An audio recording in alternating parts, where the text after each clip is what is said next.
우리가 총선에 매몰되어 있는 사이에 세계사적 사건들이 계속 빵빵 터지고 있어요. 자, 여기 지금 이란이 이스라엘 본토를 첫 공격했다.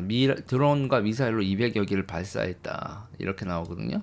그리고 이제 바이든이 긴급회의 소집했다 이런 뉴스들이 지금 조선일보 화면인데 이제 온통 뉴스가 이거를 다 쏟아져 나오고 있습니다. 그런데 이제 제가 이걸 보면서 대한민국 언론들 좀 안타깝다 이런 생각이 들었어요. 여러분 이거 이란하고 이스라엘 공격하는 게 우리랑 어떻게 직결될까요?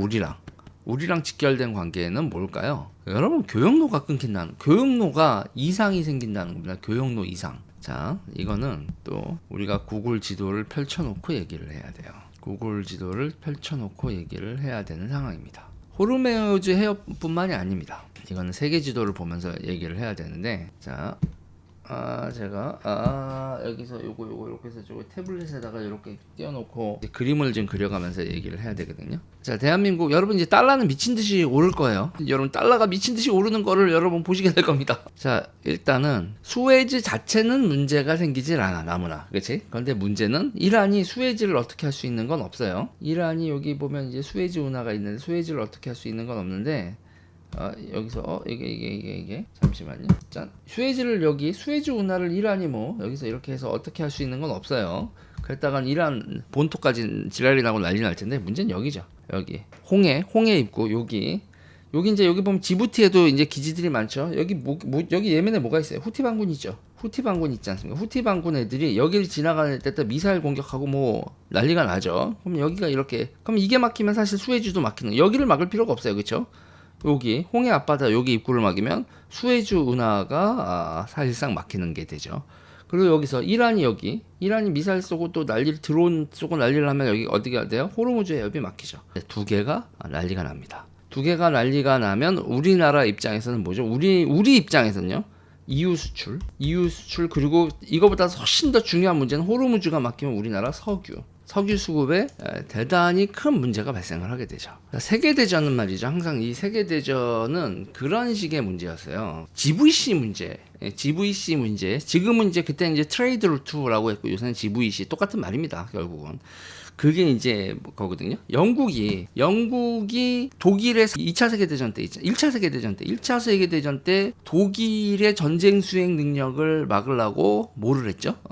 고무를 수출 금지했습니다. 그래서 독일을 그 금수 조치를 해서 미국이 참전하기 전에 자기네들이 중간 거래를 해서 자기네들이 고무를 사서 독일에다가 고무를 갖다 주는 이런 양아치 짓도 하고 막 그랬었는데 그 양아치 짓을 하고 그 독일에다가 무기 전략물자 이렇게 팔고 어떤 비즈니스를 그 부시 가문이 했을 때문에 뭐 그랬었는데요. 네. 그래서 지금 상태는 지부티 같은 경우에는 중국뿐만 아니라 여러 나라의 군사기지가 있죠. 지부티가 여러분 위치가 어디냐면 여기 아프리카에 딱 요거거든요.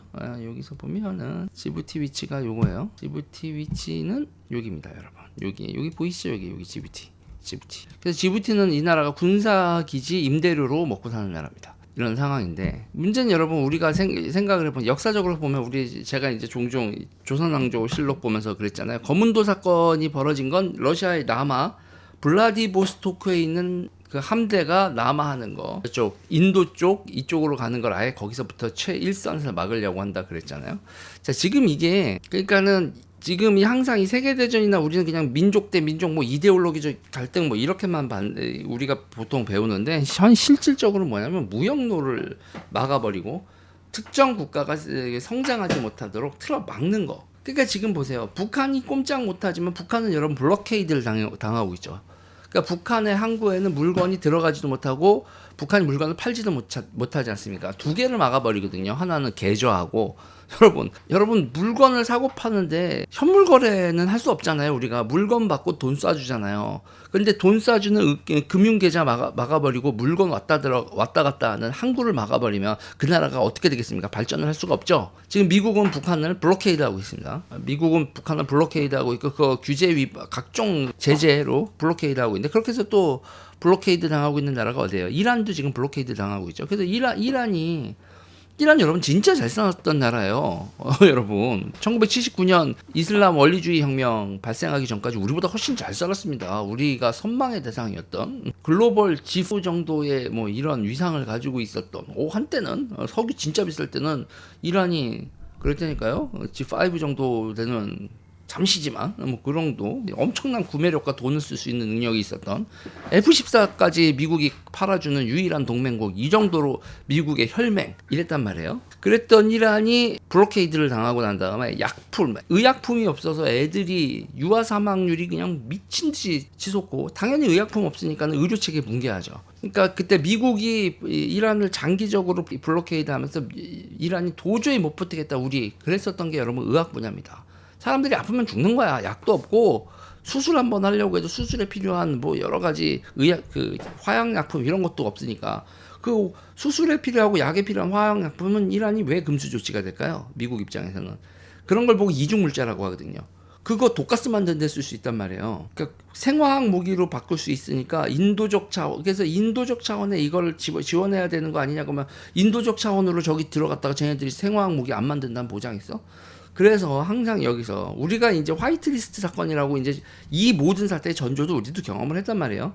일본이 우리나라한테 불화수소를 하면서 팔긴 팔았죠. 팔긴 팔았는데 화이트리스트라고 해서 한국은 전혀 이중물자에 대해서 걱정할 나라가 걱정할 필요가 없는 나라인데 이제는 경계하겠어, 이런 거였단 말이에요. 이중물자라는 게 뭐냐면, 이중물자라는 거는 상품으로 쓸 수도 있고 상품으로도 쓸 수 있고 무기 만드는 데도 쓸 수 있고, 이게 이제 전략물자란 말이죠. 그래서 이제 이중물자라고도 해요.